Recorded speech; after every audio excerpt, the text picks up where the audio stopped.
നമ്മളൊക്കെ കുട്ടിക്കാലത്ത് റേഡിയോ തല്ലി പൊട്ടിച്ച് അതിൽ ഇതേ രീതിയിലുള്ള ദണ്ടുകൾ എടുത്ത് അമ്മാനം ആടിയിട്ടുണ്ട്. എന്തായിരിക്കും ഈ ദണ്ടിന്റെ പ്രത്യേകത? എന്തിനാണ് ഇത് റേഡിയോയിൽ യൂസ് ചെയ്യുന്നത്? നമുക്കൊന്ന് നോക്കിയാലോ. ഈ ഒരു സംഗതിയുടെ പേരാണ് മീഡിയം വേവ് ആന്റിന കോയിൽ. ഇവിടെ സൂക്ഷിച്ചു നോക്കുവാണെങ്കിൽ ഒരു ഫെറൈറ്റ് കോറെ ചുറ്റിയ 2 സെറ്റ് കോയിലുകൾ നമുക്ക് കാണാൻ സാധിക്കും. റേഡിയോ ട്രാൻസ്മിറ്ററിൽ നിന്ന് വരുന്ന റേഡിയോ വേവ്സിനെ നമ്മുടെ ഈ ഫെറൈറ്റ് കോർ അബ്സോർബ് ചെയ്യുന്നു. ഒരു വോൾട്ടേജ് നമ്മുടെ ഈ പ്രൈമറി കോയിലിൽ ഉത്പാദിപ്പിക്കുന്നു.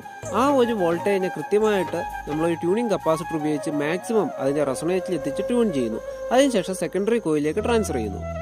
അതുപോലെ സെക്കൻഡ് സെറ്റ് കോയിൽ കണക്ട് ചെയ്തേക്കുന്നത് ഒരു RF പ്രീ ആംപ്ലിഫയറിലാണെന്ന് കാണാൻ സാധിക്കും. ഇനി ഒരു ഫെറൈറ്റ് കോർ ആന്റിനയുടെ പ്രത്യേകത നോക്കുവാണെങ്കിൽ റേഡിയോ ട്രാൻസ്മിറ്റർ ആന്റിനയുമായിട്ട് കൃത്യമായിട്ട് അലൈൻ ചെയ്തെങ്കിൽ മാത്രമേ കിട്ടത്തുള്ളൂ. അതായത് ഡയറക്ടിവിറ്റി ഉണ്ടെന്നാണ് അതിന്റെ അർത്ഥം. ഓപ്പോസിറ്റ് ഡയറക്ഷനിൽ കിട്ടാറില്ല. അതുപോലെ ഇവിടെ നമ്മളൊരു ഗ്ലൂ ചെയ്തേക്കുന്ന ഒരു ചെറിയ സെറ്റപ്പ് നമുക്ക് കാണാൻ പറ്റും. ഇത് അങ്ങോട്ടും ഇങ്ങോട്ടും അനങ്ങി കോയിലിന്റെ ഇൻഡക്റ്റൻസ് മാറാതിരിക്കാൻ വേണ്ടിയാണ് അങ്ങനെ ചെയ്തേക്കുന്നത്. അപ്പോൾ ഈ ഒരു ടിപ്പ് ഇഷ്ടമായെങ്കിൽ ലൈക്ക് ചെയ്യാനും സബ്സ്ക്രൈബ് ചെയ്യാനും മറക്കല്ലേ.